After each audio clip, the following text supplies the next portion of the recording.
Okay, so to follow up, it was really hard for me to articulate this because it's so multi-dimensional, so many different elements that I was trying to piece together, especially in the last video. I made so many copies of that video, like so many versions, scripted versions, calculated step processes, so I decided to go off the cuff. Now, there's a lot of stuff that I left out because there's a lot of stuff to unpack, right? So to kind of follow up with on how I figured this stuff out is like I thought it was cognitive dissonance, right? Like I was already writing a book about cognitive dissonance being the root of all evil, like the main problems in the world. It was a confliction in the mind. And since I was able to do that and see that, when I got a really low point in my life and I was getting pretty suicidal and like totally felt isolated on an island away from everyone. I lost all my friends during the pandemic, and because I questioned things and they're like, you can't question it, people know the answer. And when they left and unfollowed me and stopped being my friends and didn't invite me to be on the soccer team anymore, it hurt, right? Like I felt like I lost something.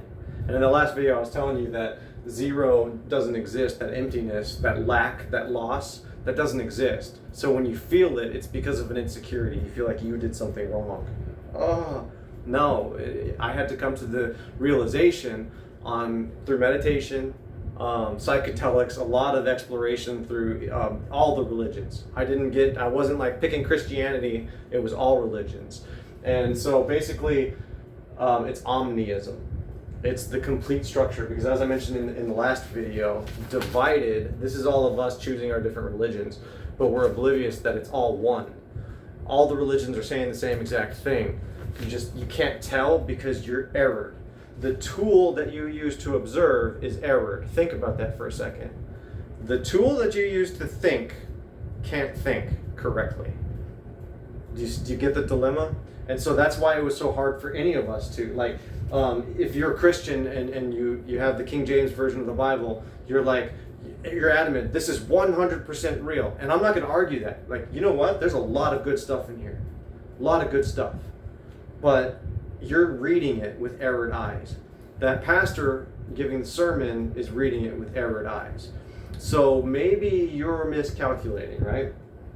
And I went directly to the source code, because that's what psychedelics do. See, in this normal chemical body of ours, we have this like blocking of God. Like we don't want to see him, we rejected him. So we're just ignoring him. Psychedelics kind of lift that. It opens the veil. And believe me, there's so much information that your mind can't handle it, right? But I was so amazed by this information that I started like taking notes and I started questioning it and trying to figure it out. So because I was trying to figure it out so much, I ended up doing psychedelics as antidepressants, I guess you can say. Psychedelic psychotherapy, it's a real thing. People do it and they quit smoking, they quit drinking, they fix their depression, fix their anxiety. And it happened to me too. My anxiety, my depression disappeared. But what was interesting was the stuff that I was seeing and feeling. I was like, there has to be like an explanation to all this. So I kept doing it like in an experimental kind of mind state. And in this experience, God revealed himself to me. For lack of a better word, all of the information of the universe, because that's what God is. He's literally all the information. So like in the Bible, when it says that he's the infinite wisdom and knowledge, he's saying I'm all the information, the data. When Jesus said that the Word was with God and the God was with Word, it's information, data, language, a word for information, data. It comes in many different formats of information, right? Vibrations, frequencies, particles. It's a lot of information. But when it revealed itself to me, it was terrifying because I'm holding on to a lot of shit that's not real, a lot of BS, okay? And I said it in the last video because I didn't want to let go of that. There were so many things that are lies that we're all holding on to because we think them as facts, because somebody that we revered as intelligent told us. We're like, well, they're pretty smart. And when it was revealed to me, it's like, no, there's a lot of BS happening, okay? Because you're viewing the world errored, so everyone's kind of like chain reacting off of the error.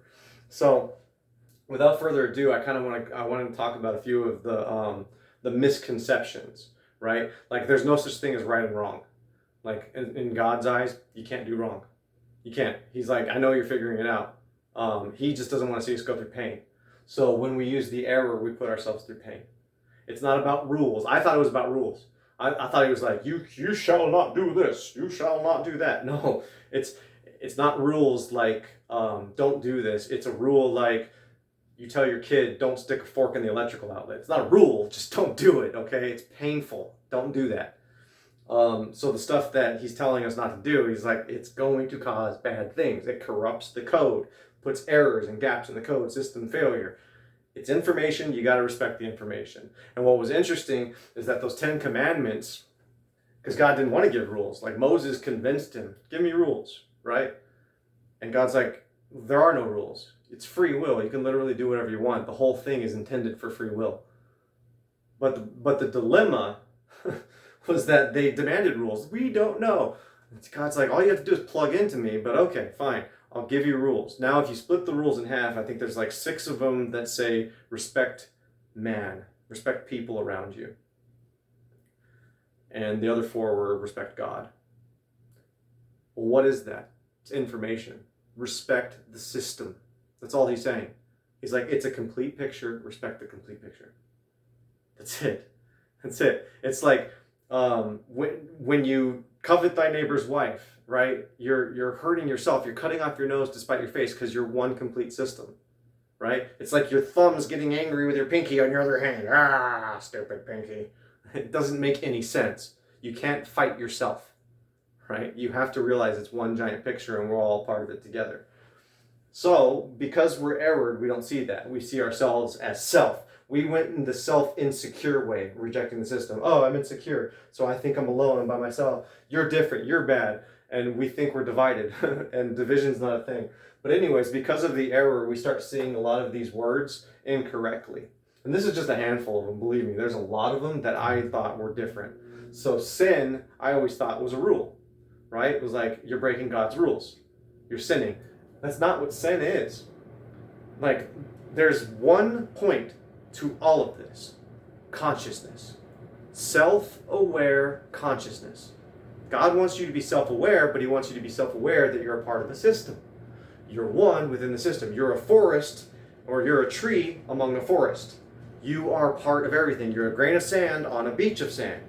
You are one within the big one, right? It's you just have to accept that. Yes, you're yourself, but you're yourself that's a part of something bigger. And so sin is missing the point. The original definition means to miss the mark, right? They like to shoot an arrow, you miss the target, you miss the mark. Well, what's the mark? Consciousness. To realize, to understand. So if you miss the mark, you're missing the point.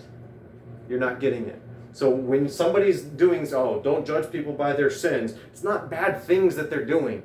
It's them not understanding that they're part of a system. Okay? No one's breaking rules. So it's kind of funny because in the last video I had the snake chasing its tail. So it's like, you think there's rules, so I'm going to go break the rules because they told me not to. Just out of rebellion, right? We do that like, oh, you told me I can't do that, now I'm going to go do that. God's like, no, that you're missing the point. That's the sin. No, I just want you to understand. To understand that you are life. You are nature. You are a part of the creation. Everything. So that's that misconception. Apocalypse is the next misconception, because everybody's afraid thinking that we're going to go to the end of the world. Apocalypse is a very interesting word. If you go to the root word, the new word, if you look it up, means end of the world, right? They use it with zombie movies and all that. The original Hebrew, Aramaic, Greek word means the lid will be opened. The contents inside will be revealed. The curtain will be drawn back on the wizard, right? Basically revelation. The revelation of the Bible. Revelation means your eyes will be opened, right? That's what apocalypse means. Apocalypse just means awakening. And the awakening is the sin, right? The point that you're a part of the system, God's system. God is real. Quit rejecting him. It's a good system. And by the way, good is complete. That's the infinity. And I used it in the last video. I talked about it. It's a complete structure. That's what the creation, that's what God is. It's complete. Doesn't go on forever. It's all information. It's omni. All. Okay? So complete, good, errored, broken, fragmented, incomplete, not good, evil. Now Havel, which kind of morphed into evil in a different sense, right? Believe me, this one got really confusing. Havel in Hebrew means vapor. But if you were to translate it into the King James version of the Bible or the Islam version of the Bible, I believe this version says meaningless. Havel means meaning. It's in the book of Ecclesiastes. It means meaningless. Now, it works, but it's wrong, right? I think the Islam version also says pointless or something like that. Same thing. But Havel actually means vapor, smoke. And the reason why that means in the book of Ecclesiastes is because they were describing this error. You're creating problems for yourself every single time you try to bottle smoke. Havel, everything is Havel. In the book, in the King James version, it says meaningless, everything's meaningless. Havel, everything is Havel. It means smoke. You're trying to capture something that you can't. It's not real. It doesn't exist. It's not important. It doesn't serve a purpose. It's Havel. Okay? Now, the reason this is important because it's kind of morphed into evil, and again, we're back to rules. Again, meaningless. Nothing's worth anything, so just go ahead and, forget everything. No. It means error. Okay? We're all information, and if the information fragments, if a woman drinks when she's pregnant, she's going to corrupt the genetic code, right? The information. And the baby's going to have birth defects. That's what that is. You're doing something that's not important, right? Because you're trying to escape from what is important. It's weird, but that's the problem. That's what we're talking about here. So we end up thinking that stuff that's not important is important, and things that are important, we treat them like they're not. It's a vicious cycle. It was the snake eating its tail. Now hell, this one blew me away. Okay? Heaven and hell blew me away. Now these psychedelic visions were intense. And you got to understand, I was going through hell because I was rejecting what was being shown to me because it didn't line up with what I was told. Okay? There's no way to express how deep and terrified into torment and agony I went on 3 different occasions. And why did I do it 3 occasions? Because I was like, I need more answers, right? It's a long story. I'll make another video for that sometime. But these 2 blew me away because, again, growing up in Christianity, I was taught that heaven is a place you go when you die. Hell is a place you go when you die, right? You live a good life, you go to heaven. Ta-da! Job's done. Congratulations. You reject Jesus, you live a bad life, go to hell. That is so wrong. That's not even kind of accurate, okay? Now, this one's a little bit harder to explain. Those ones are easy to explain, but these 2 are a little bit harder to explain, so I got to kind of draw a picture here. The Holy Trinity is basically what happens. Now, we kind of messed it up with Christianity by calling it the Father, the Son, and the Holy Spirit, because we thought the Son was Jesus. Well, the Son is actually us. The Father is the information, and the Holy Spirit is the connection to that. So it's kind of confusing, but I'm going to do it differently. I'm going to say, in the beginning, God created the heavens and the earth. It's really simple, and it's kind of an easy way to explain this when you think of it in terms of computers, okay? God is the information. What is the information? You can think of it like energy, vibrations, frequencies. There's a whole bunch of information, okay? He's the complete information. Well, once he became self-aware and he's like, oh, I'm information, and he completed his circle. I showed you the Mobius strip in the last video. Once God completed the circle and he accepted himself, well, he knew that at some point, see, if he's a complete system, he completed himself, accepted himself, became self-aware, accepted himself. He's all of the information. Well, once you run out of information, he's going to have to either repeat it, because that's what infinity does. It repeats it, or it transitions into something new. Well, he's like, I don't want to repeat it anymore. So I'm going to transition, I'm going to duplicate myself. So there's this point right here where God became aware. Not self-aware, aware, and started measuring all the information and kind of organizing it. Not really knowing what he's doing. And I'm paraphrasing this a lot, and because it sucks to try to explain this with words, believe me. But there's this beginning point where God says, I'm the Alpha and the Omega. I'm the beginning and the end. I'm the first and the last. What that means is he completed himself. He accepted all of the information. It completed itself. It's a complete structure.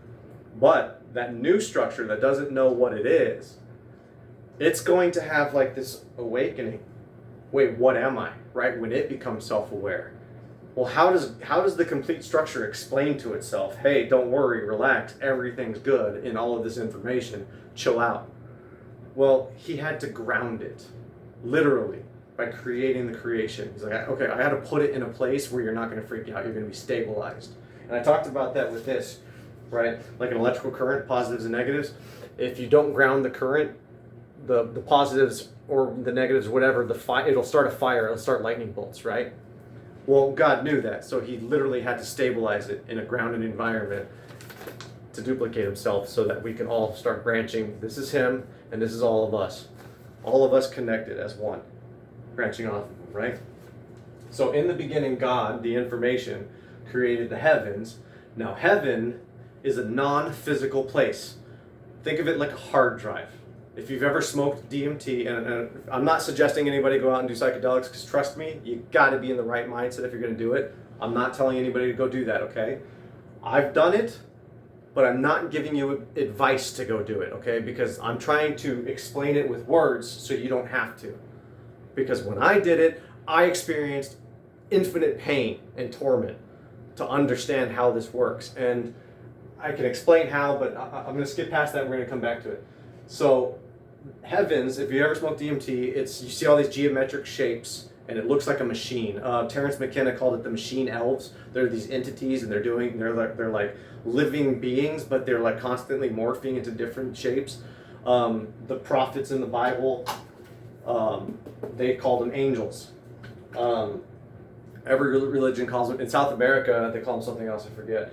When they do ayahuasca, it's all the same thing. It's the hard drive of the computer. It's where the information is. So in the beginning, God created the hard drive and the earth. Now what happens here is because God's masculine, because he's the seed, okay? So he's the information, and earth is the physical world. This is the mother nature. So in the beginning, God created the heavens, the seed, and planted it into earth. So you have like Egyptians, Marduk. Is it Marduk? And Tiamat? I might be messing that up. The Egyptian gods. They thought it was a war. When they saw it with their psychedelic visions, they thought Marduk was the masculine god and Tiamat was the feminine god, and he was chopping her to pieces. Because when you see it on psychedelics, when it's shown to you, God is creating the heavens, and it's loud because it's a lot of information, and it was freaking scary, man. He's creating the heavens and the earth, and it looks like he's chopping it up because he's like layers of waters and air and oxygen and ground and dirt, and it looks like he's cutting it up, and you can see, and you know he's man, you know he's masculine, and you know she's feminine. Like you just know earth is feminine, right? So what ends up happening here is it kind of looks like a war. So that's why the Egyptians probably thought it was a war between gods. It wasn't a war between God. It was God creating the physical place for the next being to exist. Okay?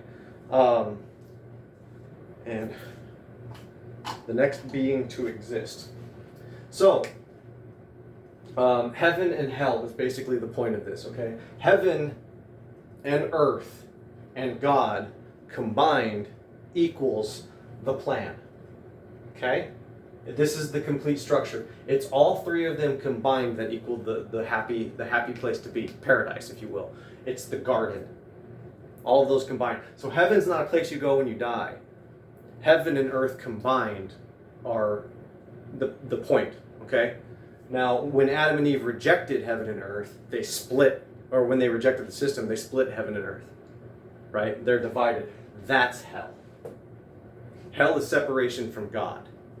This complete structure here is heaven. That's the main goal that God has planned for us. This down here, when we fragmented it and divided it, we split it into portions, right? So this is like, we'll just say the Father, the Son, and the Holy Spirit. We split them into fractions here because we were refusing to admit that there's a God, a Father. So the Holy Spirit ends up becoming our moral compass, right? It's that conscience on our shoulder that we admit is there, and we think we have a moral compass, but it's all jacked up because it's disconnected from God. So the Son is us, it's human beings. It was Adam, okay? The Father is God, Father, Son, and the Holy Spirit. God, heavens, earth. It's the same thing, okay? But since we fractioned it, 33.3, and God's trying to tell us that we can't fraction. This is the main point that God's trying to say. It's got to be a complete system, an enclosed system. He's like, I finished it, the work is done. But because we're fractioning it, we are only living these two portions of life. So if you take 33.3 and 33.3 and add them up, you get 66.6.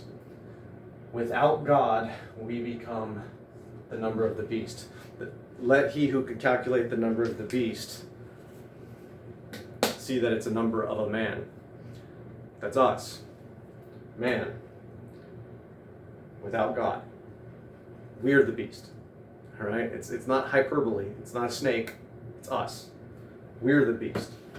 We can fix that error by completing it with God in our hearts. So, with God as one, utopia. Away from God, hell. And we're doing it to ourselves. Okay? So, and the vision that I was shown, and it's weird too, because when you're having psychedelic visions, you get all of this information all at once. Like, bam, it's just like flooding you, right? And I saw this structure, and how to describe it, because there's no words being involved, it's just understanding, like understanding being placed in my brain, right? So it shows this giant structure to me. God shows this giant structure to me, and it's kind of like watching a movie. Like if somebody were to show you a cover of a movie and you see the movie all at once, like it's just instantly uploaded into your brain, and you're like, oh, okay, well that's what happened here. So I was shown a structure, and it was terrifying, blew my mind. It was hell, because you just know what it is, and it was like it was a spiral, but it was all jagged and messed up, man. It was like broken glass, barbed wire, like I could feel it, and it was hurting. And the weird awareness, and I remember like being so dazzled. I was like, oh, this is hell? We're in hell? What? And you get this resounding yes, right? God's like, yes, you're in hell. You guys did this to yourselves. I've been trying to stop you, but you want to do it on your own. You're fragmenting and ignoring me, the system. You're finite, so you literally need me for that missing information, but you're ignoring me. So you're creating hell. You're doing this trial and error stuff that you don't have to do. It's weird that you think you have to do that.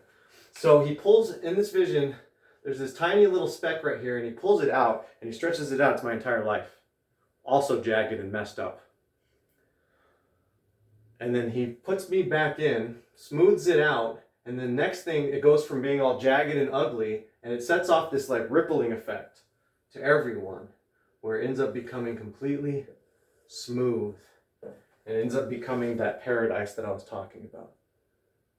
Like, in this, basically what God was telling me, because it was the structure being divided. We're all pulled away from God, right? Like if you were to look at it as a structure here, if you think of it as a circle, and this is all of us around God, living in his creation, but refusing to be a part of him.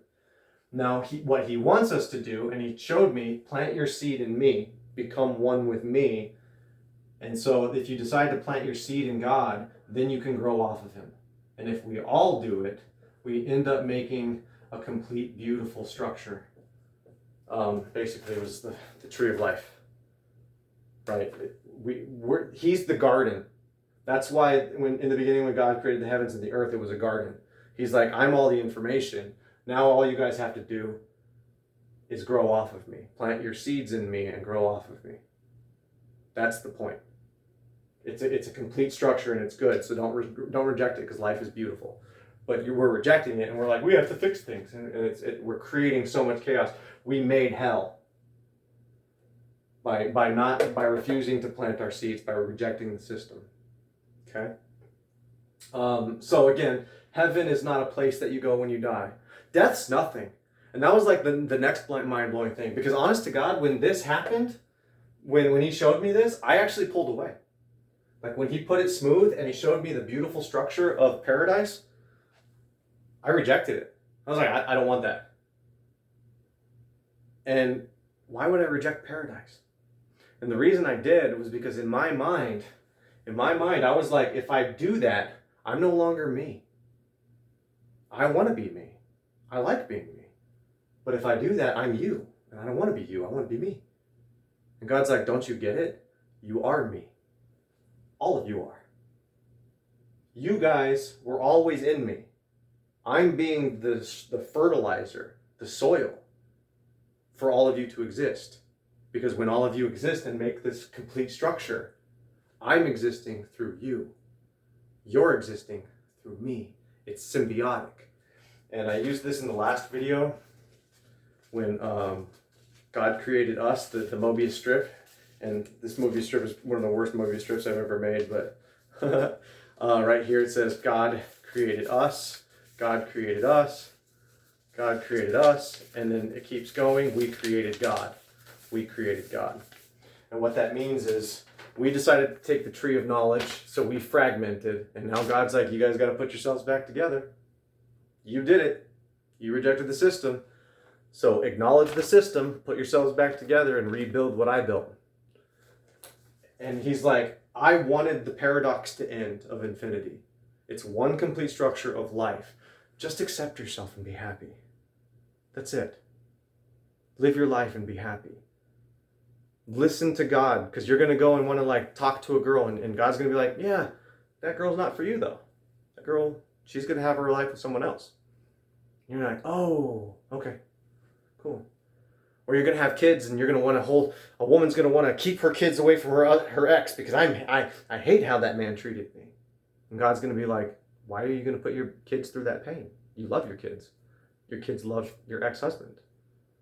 Why would you keep them apart? You ignore the voice in your head. He's always there, but we ignore him. Father, the Son, and the Holy Spirit.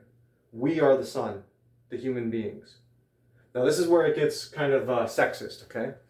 Because omniism up here, when God created the heavens and the earth and Adam and Eve rejected it, there was this, where's my tennis ball? 3D doesn't exist. 3D is kind of a weird concept. It's length, width, and height.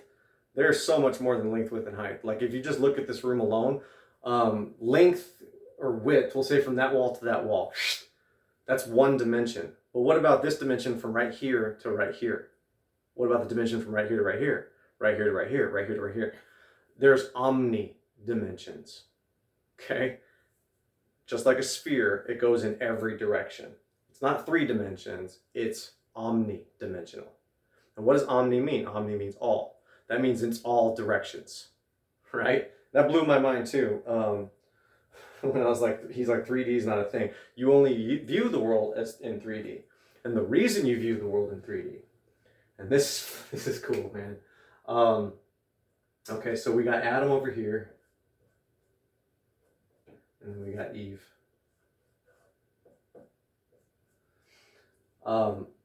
They both have, or had, omni-dimensional consciousness.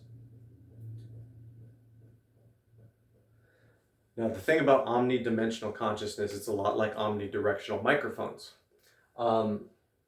I was a musician for many years, so when I'm recording, when I'm singing in a recording studio, you would use an omnidirectional microphone because you'd have soundproofs, you'd have headphones on, it would be isolated. So this omnidirectional microphone, I could literally sound anywhere around it. I could pull away from it, and it's still picking up the sound equally because it's omnidirectional. Now, when you perform live, you can't use an omnidirectional microphone because you've got speakers from the instruments, the loud drum set behind you. You don't want it picking up. So it literally can only pick up from one direction. Okay, so you sing into it as close as you can when you're singing into the microphone, right? Omnidirectional, if I were to use an omnidirectional microphone in that chaotic scenario, it would create a feedback loop. It would pick up all of the information from the microphone, send it into the speakers, and then the sounds coming from the speakers would go back to the microphone, infinite feedback loop, and you'd hear that, it's just chaos. Well, here's the thing. Adam and Eve both had omnidirectional consciousness. And if you've ever taken psychedelics, you get to experience it, and it's pretty nice. All of your senses and everything work together. It's freaking amazing. So that's why everyone always says, like, when you take psychedelics, it's not like an impairment. Like when you drink alcohol, you're impaired. You slow down and you get all whatever. But psychedelics, you expand. You're like, I'm fully functional right now, because that filter's been lifted, right? Well, since Adam and Eve rejected it, they now have this point A to point B perspective. It's linear, because they ate the fruit. And the reason he did that is because God knows that they were going to be feeding off of each other. He's like, you can't be omnidirectional if you're separated from the system, because now you're going to be getting a lot of this useless information and it will destroy you, right? Like you're omnidirectional. So now imagine like having a billion people and you had omnidirectional consciousness. You would go insane, right? So God's like, can't do that. So what ended up happening was, it was the most terrifying experience for them, because what happened was they went from omnidirectional to unidirectional. Now they have one linear line to sight. They can only view one thing. Their peripherals are blurred. And this blew me away with that omnidimensional stuff. It's because everything's in focus. You don't have blurry vision. You're looking at everything all at once, right? When they originally had that. But since they got buggy, God's like, okay, you're only going to have, because you chose evil, which is error, now instead of being self-conscious accepting, you're going to be self-rejecting, self-conscious rejecting. You're going to be insecure, right? So I have to minimize that data, okay? I have to minimize that perception, minimize that input for you so you're not going insane all the time. So we balance each other. Together, A and B, we complement each other, men and women. Because men, and again, this is back to this right here, heaven is the subject, earth is the object, okay? Heaven, subject, earth, object. Now, without God, it's divided, remember? So Adam becomes the subject, which is, he is the subject and he's viewing the world objectively. Eve becomes the object and she's viewing the world subjectively.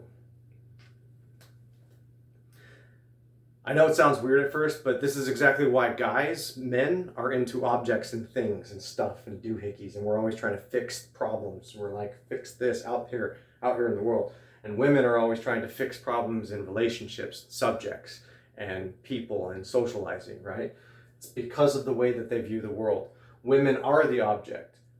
How dare you objectify women? Well, it's kind of funny because they do it to themselves, right? They are the object. They love being told that they're pretty. They love being shown that they're an object and being told that from the right person. From the wrong person, they don't love it, right? Guys like being the subject. I like being, the popular person in the room. Guys like that. There's all kinds of different ways that you can chop this up. But basically, the two of them together equal each other. They balance each other out. It's a complete circle, because since we can't be omnijective individually, now we have to be omnijective together. And so that's kind of a point. We don't have to be. Each one of us has objective and subjective traits. We have both. It's just that men are primarily objective, secondarily subjective. Women are primarily subjective, secondarily objective. So it's a balance to the universe, right? Now, because of this division, without God, because we're missing information, we have to figure it out for ourselves. So with the error, we end up holding on to things that aren't important. Now do this for fun, right? Like check this out for yourself in your day-to-day life, because one thing that pisses us off as human beings are the differences between the genders, right? We like men, I can tell you right now, we're like, I don't understand why she gets fixated on this topic. It was Bill Engvall, I think, was the comedian that was joking around. He's like, I went out with my buddy, I got home, and I told my wife that my buddy found out that his wife was cheating on him, and she wanted more information. He's like, I don't have any more information. She was cheating on him. What else do you need to know? She is wrapped up in the subject, right? And Bill Engvall's like, no, it's simple. It's the subject. But men, on the other hand, they'll get wrapped up in like the oil light. Like, how can you drive with the oil light on? You know, or the computer. It's like, how do you not understand the programming of this computer? It's the object. We get tangled up in the object, women get tangled up in the subject. It's the same exact thing. It's the snake that God was warning us about. The last video I had the snake up there. I can draw it again. It's the snake eating its own tail. It's consciousness. Because we're errored, we're buggy, and we don't want to admit that there's a problem there, right? Like, we don't want to admit that we're chasing our tails. We don't want to look at our own error. See, because if the man looks at his own error and he's like, oh, I'm getting tangled up in the object, he's not going to be mean when he's trying to teach. And this is something from my own experience with an ex-girlfriend of mine. I was kind of mean when she wasn't understanding the computers, and I was just like, "Oh, you can't just," and she's like, "Just skip that stuff," and I was like, "You can't skip it." And then she would do the same thing to me, right? It's like she would invite me to this thing, and she would know that the next thing would connect to the next thing, so she's like, "You can't miss this event because then this person's not going to do that." And I'm like, "It's just one event. It doesn't matter. I don't want to go. I don't feel like going." And so to her, the subject was an important deal.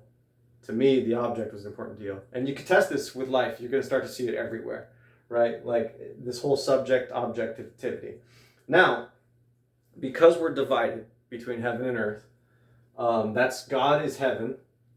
The complete picture of God is both heaven and earth. He's the complete picture. That's the plan. Okay? So heaven is the place. Heaven's the subject. It's where all the information is stored. Basically, it's the man. Earth is the woman. Okay? So what ends up happening with heaven doesn't really exist. Heaven, the place that we want, is the finished product. This is the divided product. That's hell. This is heaven. So I hope I made that easy to understand, right? Like, because again, when we're reading this stuff and we hold on to it, we end up like believing it as factual. And we refuse to look that we're possibly reading it with errored mind, right? We're possibly trying to bottle something and hold on to it. Havel, bottle vapor. Because I've seen a lot of Christians get judgmental for things that people do, right? And we're all lost. We're all unplugged without God. So like even that's the irony in it, right? Like even people that think they're connected to God, guess what? You're probably not. Because if you're judging other people, you did it wrong, right? Like that's the point. Everyone's errored, so you got to have a patience with everybody. It's like I don't know what you should and shouldn't be doing, because technically there aren't rules. So I have to accept you for everything that you do, which is weird. How do I do that? Well, I understand that pain, but that's the point. The more people, that's the lesson that he was showing me. It's like when you take your place with me and you start showing people how good your life is, how happy you are, how balanced you are, because you finally took your place with me, and you're not living for money anymore. You're now living for connections and people and conversations and life and exercise and running and being happy. When you're pulled out, you're creating hell. Nothing's right, everything's wrong, I'm lacking, I'm missing something, I'm that big fat zero in my heart, I'm empty, oh please help me, I'm empty, I'm missing something. And God's like, you're not missing anything. Life is beautiful, man, go live it. You're insecure because of this. So what happened to them, the second that they ate from that fruit, omnidirectional, unidirectional. They lost something and they don't know what they lost. Right? They're like, something's different. I don't like this. This is not good. Because now they're viewing the world in a linear factor. So now they're insecure. They're self-conscious. God's like, well, that's the road That's the path that you guys took. I told you not to eat from that tree of knowledge. Now you got to figure it out for yourselves. And it's going to be hard because the tool that you use to figure it out is error. Get it? Good versus evil. Tree of life. Tree of knowledge. We chose the tree of knowledge. And I know a lot of people are going to be like, whoa, whoa, whoa, I didn't get the option. And God's like, yeah, you did. Everybody did. God spoke to everybody in our life multiple times. Everyone, on every single continent, on every single planet. God speaks to you in different words. You're just thinking that God didn't talk to you this way.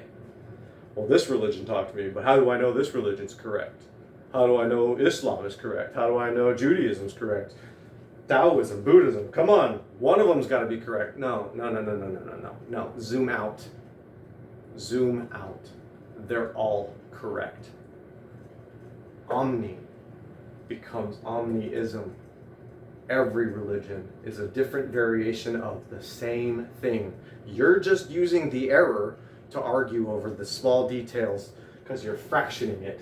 You start fractioning everything into pieces and you're like, oh, well, what about this? This is wrong in Christianity. This is wrong in Judaism. This is, no. Zoom out.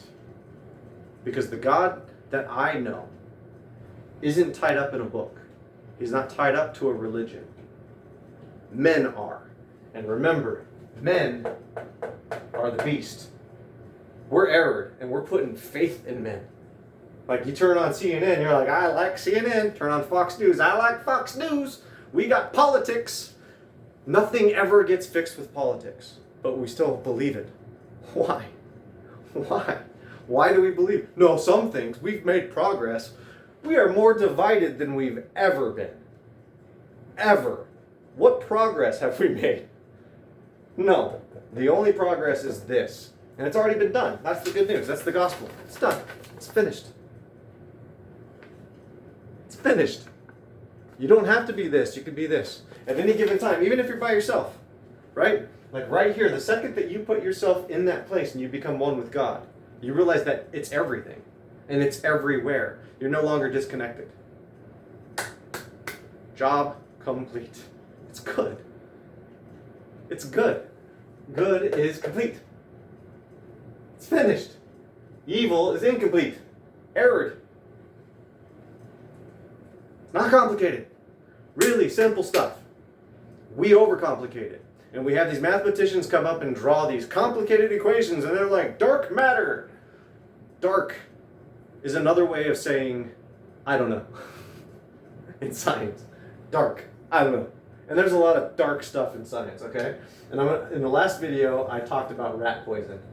And I'm gonna talk about it again. Rat poison. Because rat poison is 99% good food. And it's only 1% poison. So all of your theoretical physicists are going to say, we're 99% sure, theoretically. I don't care if you're 99.999999999. Fractions are bullshit. It's got to be 100. Sorry, but that's evil. Fractions lead to zero. Fractions don't exist. Final point I'm going to make. When we're fragmented, 33.3, 33.3, 33.3. If we add all those up, you only have 99.9. That's God's proof that you can't fraction, because now you just have a remainder that goes on and goes on and goes on. It has to be 100%. Fractions are no good. This is fractions. This is fractions. This is 100%. See the difference? Fractions are bad. Fractions are part of the error.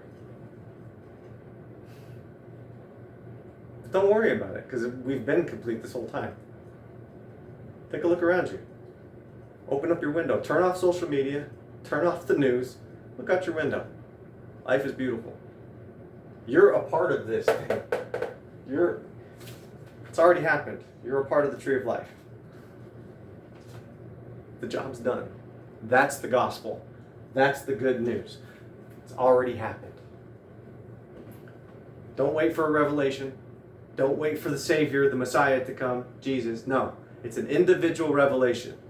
Because it's got to be, we're down here, it's got to be all these little fragments that we are, each one has to have the individual revelation. That's the apocalypse. You have to realize that you're a part of the system. The system's good, the system's complete. Stop rejecting it. Once you wake up and realize, you're like, oh, I've been here this whole time. It's kind of like Dorothy waking up from the dream. I was here the whole time. Scarecrow. I had brains the whole time. Lion. Courage. Tin Man. I had a heart the whole time. That's the gospel. That's the good news. Job's finished.